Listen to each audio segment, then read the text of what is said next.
Hi అండి, welcome back my channel. ఈరోజు ఒక రెండు మంచి రెసిపీస్తో అయితే వచ్చేసానండి. చాలా ఈజీ ఉంటుంది. ఎవరైనా చుట్టాలు వచ్చినప్పుడు 2 రకాల టిఫిన్స్ చేయాలన్నప్పుడు ఎలా రుబ్బి పెట్టుకున్నామంటే పిండిని చాలా ఈజీగా అయితే చేసేసుకోవచ్చు. 2-3 రకాల టిఫిన్స్ చేసుకోవచ్చు. అది ఏంటంటే జొన్న ఇడ్లీ అండి. చూడండి ఎంత స్మూత్గా వస్తుందో, మామూలు ఇడ్లీ లాగానే వస్తుంది. అలాగే దిబ్బ రొట్టి వేసుకోవచ్చు. ఇదే పిండిని పల్చగా కలుపుకొని దోశలు కూడా వేసుకోవచ్చు అండి. చక్కగా నేను అయితే 1 గ్లాసు పప్పు అయితే నానబెట్టేసుకున్నానండి. దానికి 2 గ్లాసులు జొన్న రవ్వ, 1 గ్లాసు ఇడ్లీ రవ్వ నానబెట్టుకున్నానండి. ఆ ఇడ్లీ రవ్వ 1 గ్లాసు వేయడం వల్ల స్మూత్నెస్ అనేది వస్తుంది. మీకు ఇష్టం లేకపోతే 2 గ్లాసుల రవ్వతోటి జొన్న రవ్వ నానబెట్టేసుకుని చక్కగా వదిలేయచ్చు. అలా కూడా చేసుకోవచ్చు. నేనైతే మిక్సీలో వేసేసుకున్నానండి పిండిని. అందులోనే రవ్వ చక్కగా గట్టిగా పిండేసి వేసేసుకోవచ్చు. జొన్న రవ్వ కూడా అందులోనే కొంచెం మెత్తగా ఉంటే పర్వాలేదండి. నేనైతే జొన్నలు కడిగేసుకుని జొన్న రవ్వని మిక్సీలోనే వేసేసుకుని జల్లించేసుకుంటాను. మెత్తగా వచ్చింది ఇడ్లీకి వేసుకుంటానండి. కొంచెం దొడ్డుగా ఉన్నదైతే జొన్న ఉప్మా అయితే చేస్తానండి. చాలా బాగుంటుంది. కిచిడీ చేసుకోవచ్చు. పిండి అయితే ఇలా ముందు రోజు కలిపి పెట్టేసుకుని నెక్స్ట్ డేకి కొంచెం అయితే పొంగుతుంది కదా, ఇలా వచ్చినప్పుడు ఇందులో సాల్ట్ వేసేసుకుని నెక్స్ట్ డే మార్నింగ్ ఇడ్లీ వేసేసుకున్నానండి. చాలా ఈజీ అండి ప్రాసెస్ అనేది. ముందు రోజు మామూలు పిండి లాగానే ఏమీ లేదు దీనికి.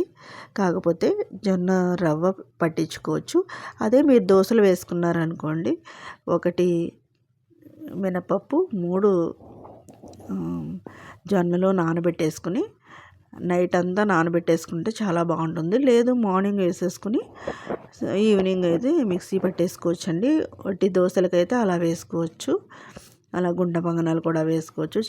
ఇలా ఇడ్లీ వేసేసుకుని దాన్ని నెయ్యి స్ప్రెడ్ చేసుకుని 2 కారపొడి వేసి తిని కొంచెం పల్లీ చట్నీతో తింటే, పల్లీ చట్నీ కానీ కొబ్బరి చట్నీ కానీ మీరు ఏది చేసుకున్నా సూటబుల్గానే ఉంటుందండి.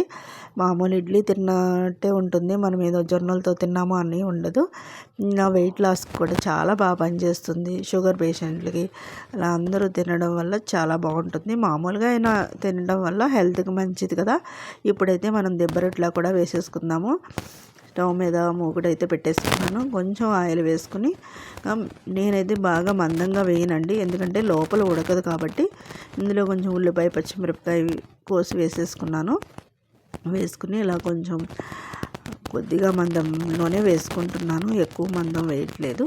ఇలా అయితే లోపలికి కూడా బాగా ఉడికి కాలుతుందనమాట. ఇలా వేసేసి మూత పెట్టేసి సిమ్లో పెట్టేసుకున్నామంటే చక్కగా ఎర్రగా కాలిపోతుంది.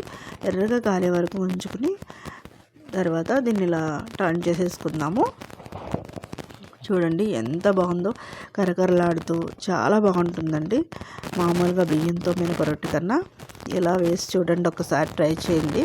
ఇలా ఇడ్లీ, మినప రొట్టె, దోశ కూడా వేసుకోవచ్చు. ఇలా పలుచగా రవ్వ దోశలా ఉంటుంది. ఎలా ఉంది అనేది మీరు కూడా ఒకసారి ట్రై చేసి నాకైతే కామెంట్స్ పెట్టండి ప్లీజ్. ఎవరైనా కొత్తగా చూస్తున్నట్టయితే సబ్స్క్రైబ్ చేయండి. ఒక లైక్ అయితే ఇచ్చేయండి ఫ్రెండ్స్. చూస్తున్నారు కానీ ఎవరు లైక్ ఇవ్వట్లేదు. ప్లీజ్ లైక్ చేయండి.